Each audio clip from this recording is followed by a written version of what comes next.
Welcome back. This time we're talking about Billy Lynn's Long Halftime Walk, a war film from acclaimed director Ang Lee. The cast includes newcomer Joe Alwyn in the title role, as well as Garrett Hedlund, Vin Diesel, Steve Martin, Kristen Stewart, and Chris Tucker.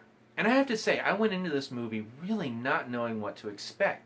The trailers really hadn't given us much, and the critics' quotes included in those trailers honestly confused me, because almost all of them were talking about the visual presentation and how the story was presented and how it was so different than what we've seen before. And I have to say, if that really was the big selling point, I didn't see it. Not to say this isn't a good movie. I would not call it a great movie. It's definitely not one of Ang Lee's best.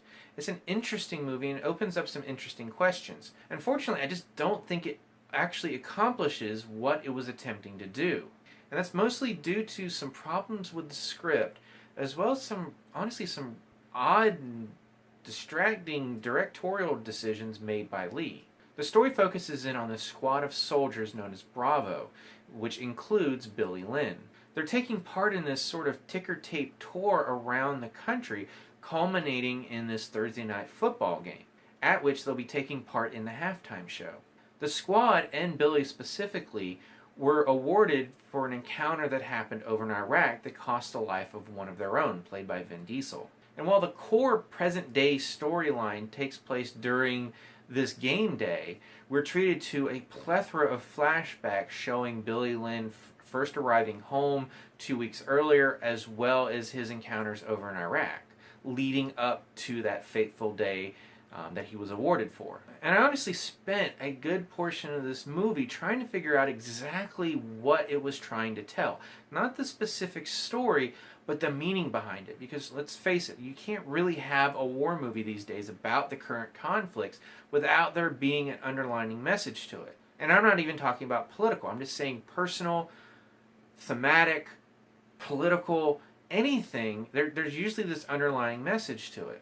And frankly, for a good portion of the film, it really felt like it wasn't focusing in on any one thing. It's not until the end that you pretty much realize that that's sort of the point. The point is that everyone is seeing this war, seeing these soldiers through the prism of their own experiences and held beliefs. So much so that the soldiers' own lives are no longer their own. That's sort of the whole message behind it. And what could have been a really impactful message, especially when one of the side stories is that the soldiers are trying to actually sell their story so they can make some money off of what everyone else is celebrating. The problem and where the story falters is that most of these secondary characters through which we're seeing the different perspectives are so one note, so stereotypical. I mean, they're almost caricatures of what they're trying to get across.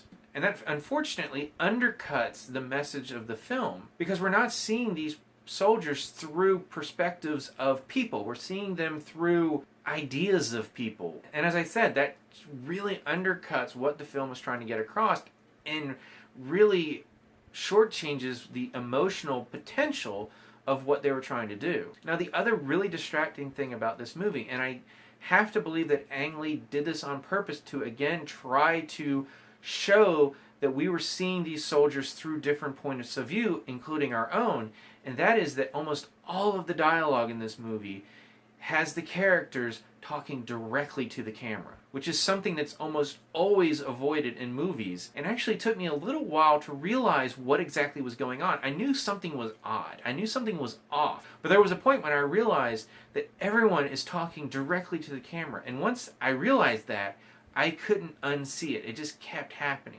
And as I said, I think Ang Lee did it on purpose. He had a point to it. It just ultimately didn't quite work for me. And that's pretty much my feeling for the movie as a whole. I can respect what they were trying to accomplish, and I could see it. I just don't think they actually hit the target on what they were trying to do. If they'd been a little more subtle with how they developed the secondary characters, so they actually felt like real people through whose point of view that we were seeing, it would have greatly helped. And honestly, I think that would have probably helped me get over the other distractions that I had with this movie. So I'm not going to call it a bad movie. I find it a very interesting movie. More interesting than honestly entertaining. I think it's one that had very high goals and didn't quite reach them. So while it does have some serious flaws, I can still respect the filmmakers for attempting what they attempted. They just didn't get there. So if you've seen Billy Lynn's Long Halftime Walk, what did you think of it? Do you agree with my critiques? Did you like it more? Did you like it less? Let me know in the comments below. As always, you can subscribe to my channel, check out some of my reviews, and until next time, I'll see you at the movies.